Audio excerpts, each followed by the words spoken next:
when it comes to nuclear energy, it's not just the uranium that is needed. We need enriched uranium. And so we need to look at who is supplying the enriched uranium. And today, the company that controls a vast majority of, or a vast amount of enriched uranium is the Russian state-owned enterprise, Rosatom. Welcome to The Greener Way. I'm your host, Rose Mary Petrass, Senior Journalist at FS Sustainability. We are recording on Gadigal land. We pay our respects to traditional custodians of country and elders past, present and emerging.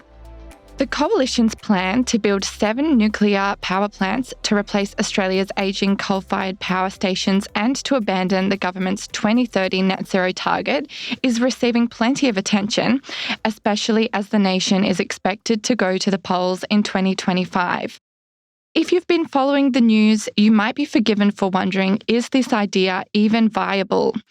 To discuss, we have Jai Mirchandani, founder and portfolio manager at ELM Responsible Investments. Welcome to the show. Thanks. It's great to be here. Jai, why is nuclear such a hot topic at the moment? Why not just stick to the renewables we already have? Yeah, that's a good question.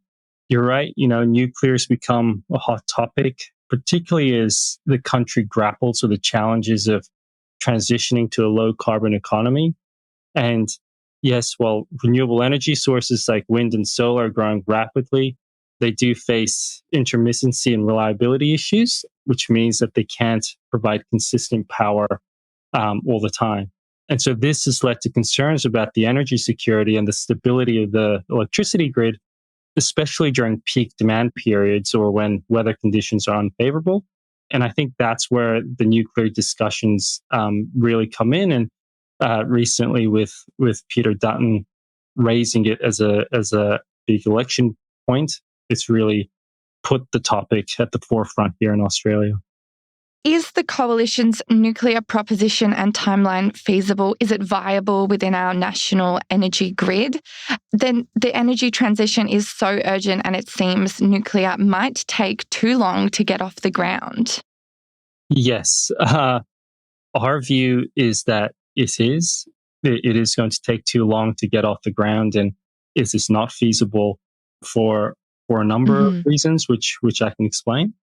If we take a step back, there are a lot of other countries that do rely on nuclear energy, but that's quite a decision that they made many, many years ago. And even then, in places like the US, where they do have established nuclear power plants, the renewables growth is actually much higher or much faster. So that's where a lot of the effort and attention is going into. When we look here to Australia, we don't have any nuclear plants today, and we rely primarily on coal, gas, and renewables. And so our view is that nuclear, if we were to start nuclear today, then it is going to take decades to build, and in doing so, we run the risk of leaving behind our growth trajectory in renewable energy. If we look at the costs, the CSIRO recently published a report showing that large-scale nuclear costs are 1 to 2 times more expensive to build and to operate than renewables. So, yeah, our view is that it from a cost perspective, it doesn't make sense, and we're much better off continuing to invest in renewables. What kind of cost are we looking at? So they said the large-scale nuclear plants, the levelized cost, so that includes returns to investors, that's about 200 megawatt hours for the large-scale nuclear, and in comparison, solar and wind is about $100 to $150.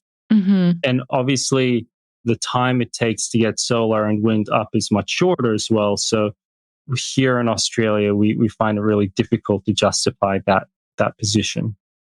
There's also the issue of safety and disposal of nuclear waste. Uranium, for example, has a half-life of 4.5 billion years. What do other countries do about that? Yes, you're right.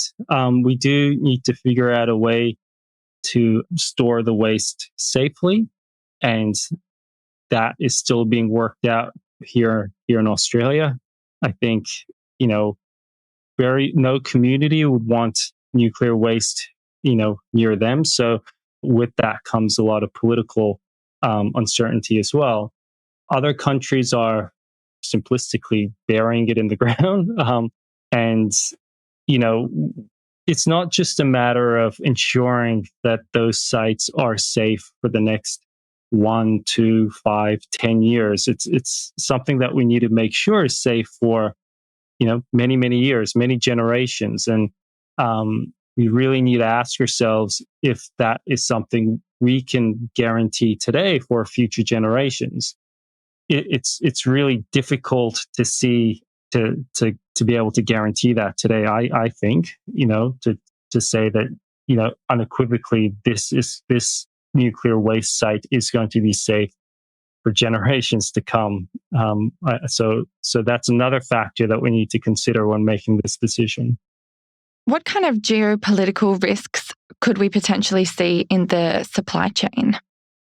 Yes, that's something that we've been looking into quite a lot, because as sustainable and responsible investors, we really want to understand the consequences of our actions. And we really think that any decision that we make, we want to make sure that every part of that supply chain is the right, is happening at the right, in the right way.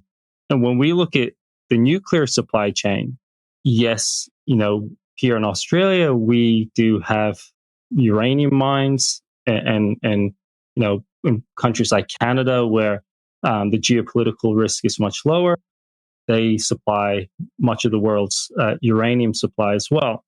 But of course, when it comes to nuclear energy, it's not just the uranium that is needed. We need enriched uranium. And so we need to look at who is supplying the enriched uranium. And today, the company that controls a vast majority of, or a vast amount of enriched uranium is the Russian state-owned enterprise, Rosatom. So their market share is about 40 to 45% of enriched uranium. Even in the US, who, they border Canada, which supplies a lot of the uranium you get out of the ground, they would be receiving or buying the enriched uranium from Russia and Rosatom. And so a few months ago, the Biden-Harris administration put in place measures to limit the purchases of enriched uranium from Russia due to all the geopolitical issues that we've been having in the war in Russia and Ukraine. And so if we go down the path of nuclear energy, we are going to have to really engage with countries and companies like Rosatom in Russia to secure enriched uranium. The other alternative is to build out our own enriched uranium capabilities, which again will take time and complexity and capital. How much of a key issue do you think this will be for next year's election? That's a good question. I mean, I think the coalition has made it clear that they're not just pro-nuclear, but they're in fact against anti-renewables. So that they've gone ahead with that, and it seems like it's going to be a big issue. I mean, if the opposition's come out strongly with it, so I think yes, it will be, but we'll wait and see. It's hard to know. Thank you so much for your time today. Where can people connect with you and find out more? Yes, so they can email us on info@elmri, elmri.com. We publish a lot of our content and information on our LinkedIn, which you can find if you look up ELM Responsible Investments, and our website, www.elmri.com. and you can join our mailing list and get access to all our research. And yeah, we're pretty available, so get in touch. Thank you so much. Until next time, I'm Rose Mary Petrass, and thank you for listening. The Greener Way podcast is a product of FS Sustainability, a show about people, the planet, and investing in our collective future. All information in this podcast is for education and entertainment purposes only. The Greener Way podcast gives listeners access to information and educational content provided by discussing numerous financial sustainable options and our featured guests. It is not intended as a substitute for professional, legal, or tax advice. The hosts of The Greener Way are not financial professionals and are not aware of your personal financial circumstances. Before making any financial decisions, you should read the product disclosure statement and, if necessary, consult a licensed financial professional. For more information, head to the disclaimer page on the FS Sustainability website, fssustainability.com.au.